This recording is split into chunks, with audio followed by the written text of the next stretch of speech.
Oh, sorry. I thought you were going through trash." With that, Emma showed a triumphant smile, unaware she was making a mistake that would end her life. "My name is Sally. I'm 32 years old. I work as a seamstress at a TV and film studio, fixing costumes. The costumes at the studio are diverse, ranging from extravagant period pieces to everyday clothes used in contemporary shows. I alter the designs to fit the era and size them to fit the actors, repairing any wear and tear from filming. My daily work involves handling clothes using sewing machines and irons. My actual specialty is sewing. Though my main job is to fix clothes, I'm also skilled at creating garments from scratch. Since I was young, I learned needlework by watching my mother. That's why I consider this job my true calling. The hours are a bit irregular and sometimes the demands are unreasonable, but I love my work. I hope to work here forever. I met my husband Joe at this studio. Joe was in charge of taking care of the actors. We're 3 years apart in age, and since we saw each other every day, we naturally grew closer over time. 2 years after we met, amidst our busy schedules, we eventually got married. We began our new life together. But just as the new life started, my mother suddenly fell ill and passed away, forcing Joe and I to postpone our wedding. Originally, we had planned a simple ceremony at a local church with just family, but the delay prompted us to save up for a proper wedding and honeymoon. Given our irregular work schedules, we thought it wasteful to rent a house just to sleep in, so to save for the wedding and honeymoon, Joe and I started living with his mother, Emma, at his family home. I lost my father early, and coincidentally, Joe had the same experience. My mother was the only surviving parent, and Joe worried about his mother living alone.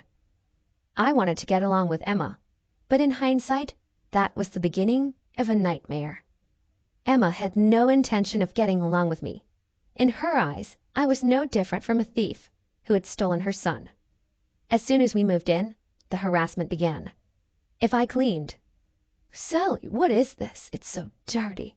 Here, there, and over there. I wonder what kind of upbringing you had.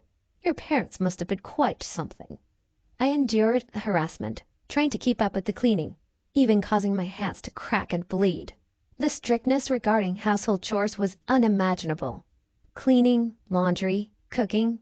If anything was even slightly unsatisfactory, no matter how tired I was, she would make me do it over, with a nonchalant face. The more tired I was, the worse the harassment got. No matter how perfectly I did something, she would always find a flaw. I remember scrubbing the sink all night long. It seemed like she was displeased with everything about me. Emma had ordered I do all the household chores. Struggling to balance work and chores, I eventually arranged to work from home. This only escalated Emma's demands. Day in and day out, I was like Cinderella, slaving over household tasks. "Is the laundry done? The curtain upstairs is torn. Fix it. You're good at sewing, aren't you?" "Emma, I'm sorry, I have urgent work. Can't the curtain wait until the weekend?" "What are you saying? If it's left like that, who knows what the neighbors will say. Fix it right away." I was doing housework while working, or rather, working while doing housework. Oftentimes, I had to work through the night, because the chores never ended. Emma seemed to thoroughly enjoy watching me become more and more exhausted. She was a perfect sadist, torturing me with her harassment, especially during the daytime when Joe was not around. The relationship between Emma and I was like that of an owner and a maid. I did all the housework. I had pride and couldn't easily confide in Joe. I did my best to fulfill my role. But more than the physical strain of the chores, there was something even more mentally taxing.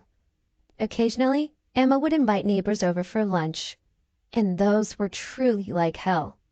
Emma was even harsher in front of the neighbors. From their conversation, I could hear them bad-mouthing me. "Seriously, she's such a terrible daughter-in-law. I have to educate her every single day. My son is blind to it, but I'm not fooled. She's just so unlikable and lacking in common sense." I listened to the neighbors' laughter, chiming in as if in agreement, and thought to myself, who's the one lacking common sense? Once housework is done, it's done, but their harsh words linger heavily on my heart. Honestly, I felt like I was reaching my limit every day. If this continued, I felt like I might lose my mind. But that wasn't all. Joe has an older sister, Sarah, who's 38. Sarah lived with her boyfriend in a nearby town. If I were to describe Sarah in one word, it'd be stingy. She would come to eat lunch at our house almost every day, probably to save money. The worst part was her unannounced visits. Since I never knew when she was coming, I couldn't have her portion of the meal ready. She would casually eat my food and leave. Everything she owned was hers. Everything at her parents' house was hers. She would just take anything that was at the house. Perfect. I was just running out of Kleenexes. I'll take these. But Sarah, I just bought those for Emma. Then I'd get a glaring look. What are you talking about? You're always home, aren't you? Just go buy more. Like mother, like daughter. It's a wonder how Joe turned out so well. The biggest problem was when she would take dinner ingredients without asking. Every time I had to stop my chores and work to go shopping again. One day I couldn't take it anymore. Sarah, could you please let me know before you take something? Apparently she told Emma about it. Did you tell Sarah not to come over anymore? What? No, I didn't say that. So you're saying Sarah's lying? Caught between Sarah's lies and Emma's cruelty, Emma alone would be hell. But when you put the two of them together, the mental burden continued. One day, as I passed by the room where the two were talking, I overheard them talking loud enough so I could hear. It's like having a free maid. How nice. I'm jealous. Send her to my house too. Maid? Am I not a daughter-in-law? I had thought of myself as a maid, but hearing it said out loud was unbearable. Something inside me snapped. That night, I finally poured out my feelings to Joe. I can't do this anymore. I've been patient, but I can't live with Emma any longer. Please, I want to live somewhere else. After a moment of silence, Joe said, Okay, we've saved enough money. Let's move out soon. Really? I'll start looking for a place right away. Tears of relief streamed down my face. Unbeknownst to us, Emma was standing right outside our room. We had no idea this would lead to her bizarre behavior later on. From that day on, the days that had been so oppressive suddenly began to shine. I had one dream. I wanted to wear a wedding dress I made myself for my wedding. After all, sewing was my profession. After talking with Joe, filled with motivation, I immediately ordered a large amount of fabric online. I decided to focus on making the dress as my new purpose. That's what I decided. I started sewing the dress secretly in my room, away from Emma and Sarah. But one day, Sarah, who often dropped by unannounced, caught me. Whoa, what's this dress? It's nice to have your own dress. Hey, Sally, I'm getting married in 2 months. Make my dress too. Really? Yes, renting is just a waste of money. I want to keep costs low for the wedding, so please. Typical Sarah, always looking to save money. I hesitated but agreed to make it since she would cover the material costs. I started making Sarah's dress first, as our wedding was still far off. Sarah told me, keep this a secret from Mom. I was asked. It seemed she planned to tell Emma she was renting the dress and get financial support from her. Whatever material costs she paid me, she was determined to recoup. Stinginess to this extent is almost impressive. I even talked to Joe about this situation. His response was, Sis never backs down once she decides something. I'm sorry, but it would really help if you could make it for her. I was asked. Feeling positive, I answered with a smile. Leave it to me. I'll do my best. I was getting paid, so I felt motivated. I thought of it as practice for making my own dress without spending on materials. I also had a little bit of hope that this might improve my relationship with Sarah. So I immersed myself in dressmaking between housework and my main job. Even Emma seemed to realize what I was up to. She occasionally peeked into my room. Sarah's wedding was approaching fast, and the dress was nearly complete. Then one day, Emma appeared in my room with a smile. You're working hard again today. Aren't you tired? Yes, a bit. Her sudden change in demeanor was unsettling. I'm going to make some coffee. Why don't you take a break? Really? That would be great, thank you. No worries at all. I'll bring it to you later. Thank you very much, I appreciate it. As Emma left humming, I felt a strange unease. Emma making coffee for me? That's never happened before. Could it be something more sinister? Different thoughts raced through my mind, but there was no point worrying. I decided to get back to work. I was just adding the final touches of lace. The end was in sight. Despite it being Sarah's dress, I found myself putting love into it. Suddenly I smelled coffee. Emma knocked on the door. Sally, may I come in? Oh, what is it? The next moment I was shocked. Emma entered with a tray piled high with cups and saucers, all filled with coffee. Emma, wait! It wasn't just for two. It looked like she was preparing for a party. The tray was so heavy her arms trembled as I instinctively moved to stop her from entering further. Oops! Emma pretended to trip. The sound of cups breaking and coffee splashing everywhere filled the room. For a moment, I couldn't comprehend what happened. Everything felt like slow motion. Looking down, my yellow-colored dress was stained like a giraffe pattern. Ah! I screamed involuntarily. I didn't miss the brief smile on Emma's face. Oh no, I'm so sorry. It wasn't on purpose. Did you get burned? Wait, is that a dress? I thought you were going through trash.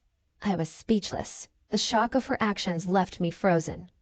Then Emma feigned concern. Oh dear, you can't have your wedding like this, can you? My suspicions turned into certainty. Emma was trying to sabotage our wedding. Her plan was to ruin our plans to move out after the wedding. But I couldn't afford to be angry now. I rushed to the bathroom with the stained dress. I frantically rinsed the coffee off. I knew the stain would set if I didn't act quickly. Emma watched with a malicious grin. Need any help? No, I'm fine, I replied coldly. I was in anger and panic. Then someone appeared behind Emma. What's this? Are you bullying Sally again? It was Sarah. No, I just accidentally spilled coffee on her dress, Emma said with apparent enjoyment. This was bad, but the situation took an unexpected turn. What? Are you serious? That's my dress. Wait, what? Emma was speechless. Yours, Sarah? What do you mean? I can't believe this. I had her make my dress. What am I going to do? My wedding is in 2 weeks. Emma was panicking like I'd never seen before. There's no way. While listening to their ridiculous exchange, I continued to wash the dress I had been working on for months for my sister-in-law. As I washed the dress, I thought to myself, I hadn't told anyone I was making the dress for Sarah, so Emma must have thought the dress was for me. She wouldn't have deliberately spilled coffee otherwise. If she had known it was for Sarah, there'd be no reason to ruin it. Joe and I planned to leave this dreaded family home after the wedding. To Emma, I was always the thief cat who stole her beloved son. She couldn't bear the thought of the woman she saw as a mere maid taking her son away. She thought by sabotaging our wedding, her son would stay home. Such petty thoughts led to her bizarre actions. Sarah was furious, blaming Emma and attacking her. How could you do this? Everything is ruined. I can't believe my own mother would destroy my wedding.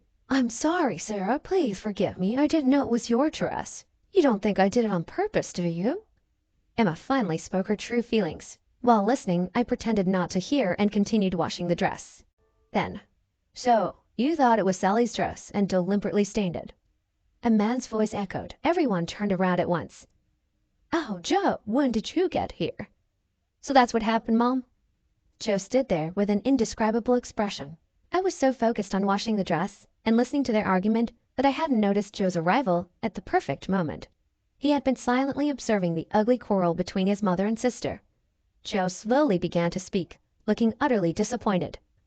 You saw Sally working hard on that dress every night, and yet you deliberately stained it.